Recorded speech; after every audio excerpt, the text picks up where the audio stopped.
ডিভোর্সের 25 বছর পর নিজের প্রাক্তন স্বামীকে নিজের বৃদ্ধাশ্রমে দেখে চমকে গেলাম। কিছু বুঝতে পারছি না। এত বছর পর মানুষটাকে এভাবে দেখতে হবে তা একদম অকল্পনীয় ছিল। লোকটা একপাশে গুটিসুটি মেরে বসে আছে, দেখতে বড্ড অসহায় লাগছে। নিজের মধ্যে সংকোচ করছে, তার সামনে যাব কি যাব না। অনেকটা জড়তা নিয়ে শেষ পর্যন্ত তার সামনে গিয়ে দাঁড়ালাম। সামনে দাঁড়ানোর পর লোকটার কোনো ভাবের পরিবর্তন হলো না। বুঝতে পারলাম সামনে থাকা মানুষটা চোখে দেখতে পায় না। ও 27 বছর আগে পারিবারিকভাবে আমার সাথে বিয়ে হয়েছিল। সিফাতের বেশ ভালোই চলছিল আমাদের সংসার। যৌথ হওয়াতে পুরো পরিবার একসাথে থাকতাম। শান্ত স্বভাবের হওয়াতে সবার সাথে আমার সম্পর্ক খুব ভালোই ছিল। আমাকে সবাই ভালোবাসতো। বিয়ের প্রায় 2 বছর অতিক্রম হওয়ার পর যখন আমাদের সন্তান হচ্ছিল না, তখন আমার শ্বশুরবাড়ির লোকজন আমাকে বিভিন্ন চাপ দিতে লাগলো। অবশেষে রিপোর্ট থেকে জানতে পারি আমি কখনো মা হতে পারবো না। এরপর শুরু হয় শ্বশুরবাড়ির বিভিন্ন মানসিক যন্ত্রণা। তবুও নিশ্চুপ ছিলাম, কারণ আমার পাশে আমার ভালোবাসার মানুষ সুভাষ ছিল। কিন্তু সুখ নামক বস্তু হয়তো সবসময় কাছে থাকে না। আমার ক্ষেত্রেও তার বিপরীত কিছু হলো না। পরিবারের চাপে সুভাষও আমার থেকে দূরত্ব নিয়ে নিল। তবুও নিজেকে মানাতাম যে মানুষটা মনের কষ্টে হয়তো এমন করেছে। শ্বশুর বাড়িতে থাকাটা যখন অনেকটা যন্ত্রণাদায়ক হয়ে গেল, তখন ঠিক করলাম কিছুদিন বাপের বাড়িতে গিয়ে উঠব। এতে হয়তো পরিবেশ কিছুটা শান্ত হবে। যেদিন রাতে সুভাষকে বাপের বাড়ির কথা জানালাম, সেদিন রাতে তার কোনো উত্তর পেলাম না। কিন্তু আগেরকার সময়ে বাপের বাড়ি যাওয়ার কথা বললে তার মুখটা কালো হয়ে যেত। এবারে তার মধ্যে তেমন পরিবর্তন হলো না। বাপের বাড়ি যাওয়ার প্রায় 3 দিন বাদে একটা কুরিয়ার এলো, যাতে লেখা ছিল সুভাষের বিয়ের কথা আর আমাদের ডিভোর্সের পেপার। চিঠি আর ডিভোর্সের পেপারটা হাতে নিয়েই আমার পুরো মাথা ফাঁকা হয়ে গেল। বুঝতে বাকি রইল না পুরো বিষয়টা। বহুদিন আগে থেকে পরিকল্পিত, শুধু আমার বের হওয়ার অপেক্ষায় ছিল। যার জন্য এত কষ্ট আর এত অপমান সহ্য করে এতদিন ছিলাম, সেই যখন পাশ কেটে চলে গেল, তখন নিজেকে পুরো একা মনে হলো। ভাবলাম ওই বাড়ি গিয়ে এ বিষয়ে প্রশ্ন করব, প্রতিবাদ করব। কিন্তু মনে হলো যার জন্য ও বাড়িতে যাব সেই তো আমাকে চায় না। তাই ডিভোর্স পেপারটা সাইন করে পাঠিয়ে দিলাম। ডিভোর্স পেপার পাঠানোর পর তার সাথে আর কখনো দেখা বা যোগাযোগ হয়নি, কারণ আমি নিজেই সবটা বন্ধ করে দিয়েছিলাম। ক্ষণে ক্ষণে মনে হতো আমার মতো নিঃসন্তান স্বামী ত্যাগী মানুষের পৃথিবীতে না থাকা শ্রেয়। কিন্তু একটা সময় বুঝতে পারলাম নিজের জন্য না হলে অন্যের জন্য বাঁচতে হবে। নিজের মতো ভুক্তভোগী নারীদের জন্য বাঁচতে হবে। বাঁচতে হবে ওসব শিশুদের জন্য যারা পরিচয়হীন হয়ে বেঁচে আছে এ পৃথিবীতে। পেছনে ফেলে আসা মানুষগুলোর প্রতি কোনো অভিযোগ রইল না। মনে মনে প্রতিজ্ঞা করলাম সমাজে তাদের জন্য কাজ করব যারা নিজেদের ত্রুটির জন্য পরিজনের কাছে আঘাতপ্রাপ্ত।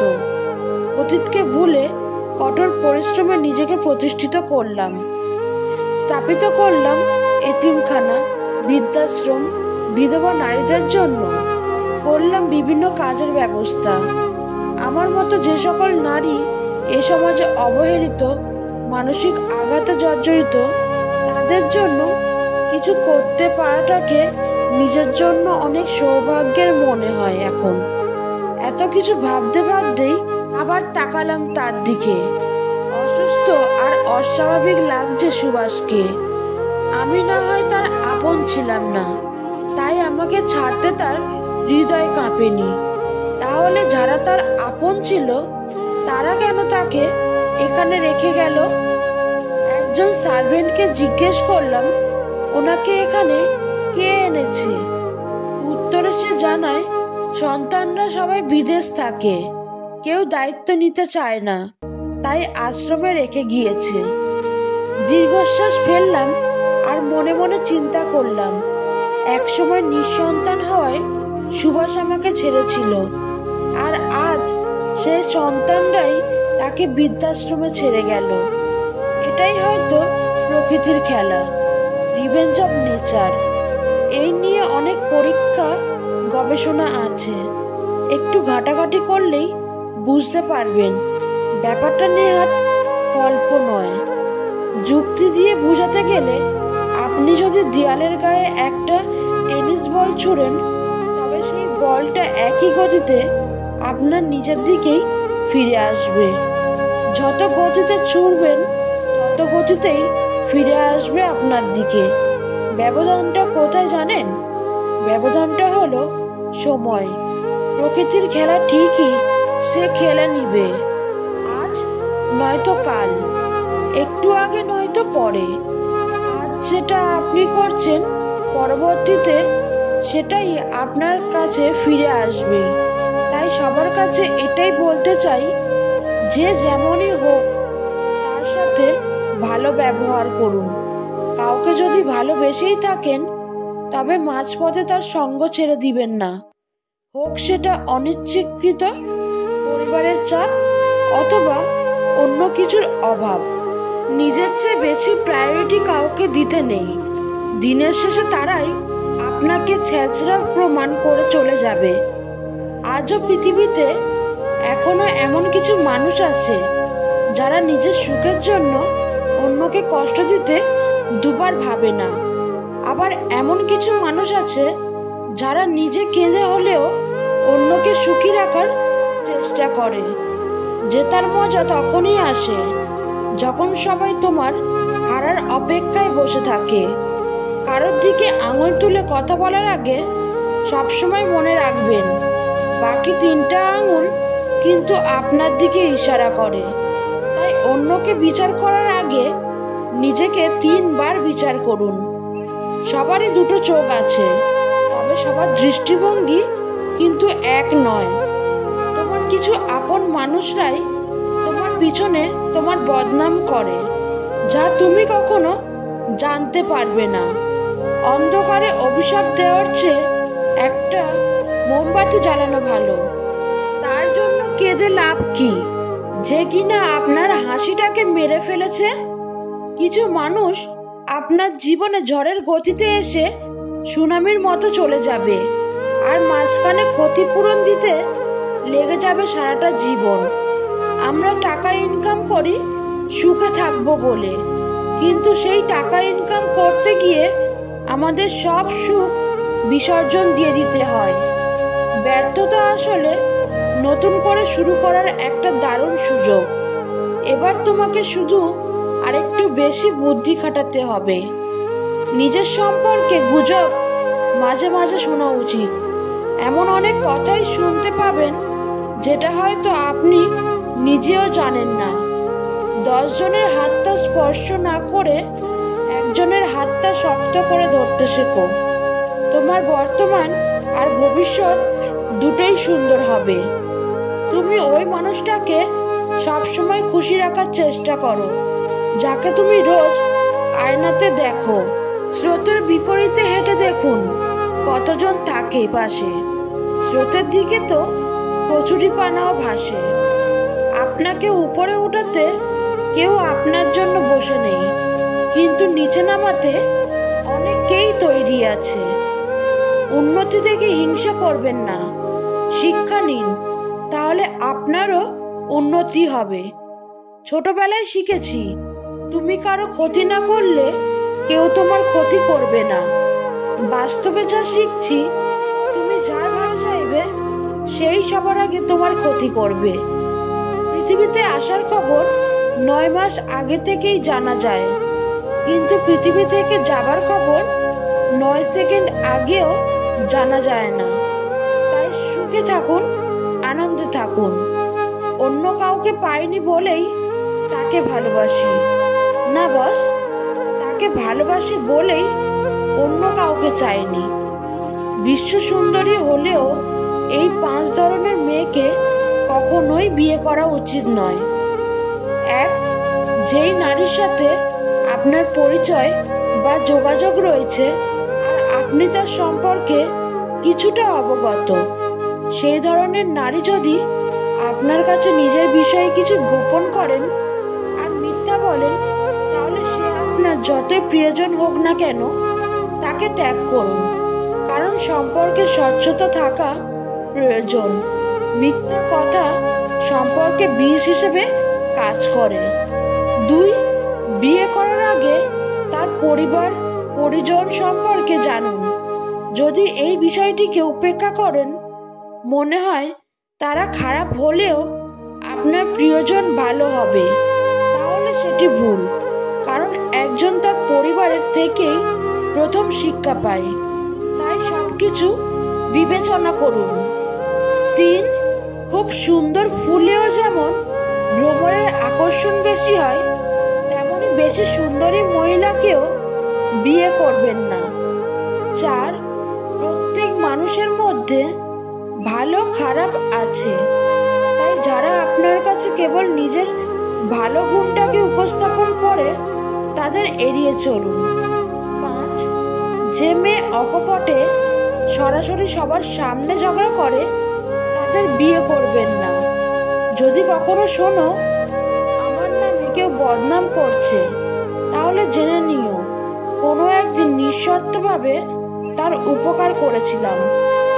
মজা করা সেটাকেই বলে, যে বলে আর যাকে নিয়ে বলে তারা যদি দুজনেই হাসে, আর যদি একজন হাসে আর অপরজন কষ্ট পায়, তাহলে সেটাকে মজা করা বলে না, সেটাকে বলে অপমান। জীবনের 13টি সুন্দর মুহূর্ত। 1, জীবনে প্রথম প্রেমে পড়া। 2, সকালে ঘুম ভাঙার পর ঘড়ি দেখে বুঝতে পারা আরো কিছুক্ষণ ঘুমানো যাবে। 3, শেষ পরীক্ষাটা শেষ করার পর। 4, একটা ফোন আসলো আর আপনি জানতে পারলেন যে আজকে ক্লাস হবে না। 5, বারবার একজনের সাথে দেখা হওয়া যাকে খুব ভালো লাগে আপনার। 6, সদ্য জন্ম নেওয়া বাচ্চার আঙুল। 7, পুরনো কোনো বন্ধুর সাথে হঠাৎ দেখা হয়ে যাওয়া এবং বুঝতে পারা কিছু পাল্টায়নি, সব আগের মতোই। 8, নিস্তব্ধ রাস্তায় একা হাঁটা এবং গান শোনা। 9, বৃষ্টির দিনে প্রিয় কারোর সাথে ঘুরতে যাওয়া। 10, আয়নার সামনে দাঁড়িয়ে স্পেশাল কারোর সাথে কথা বলা। 11, ছুটির দিন সন্ধ্যায় কোনো পুরাতন বন্ধুর সাথে কথা বলার সুযোগ পাওয়া।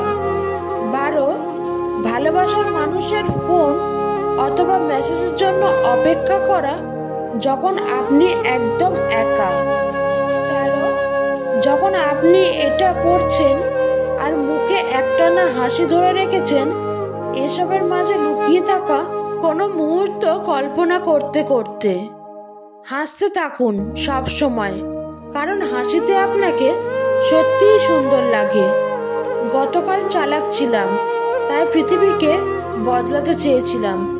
আজ আমি বিজ্ঞ, তাই নিজেকেই বদলাতে চাই।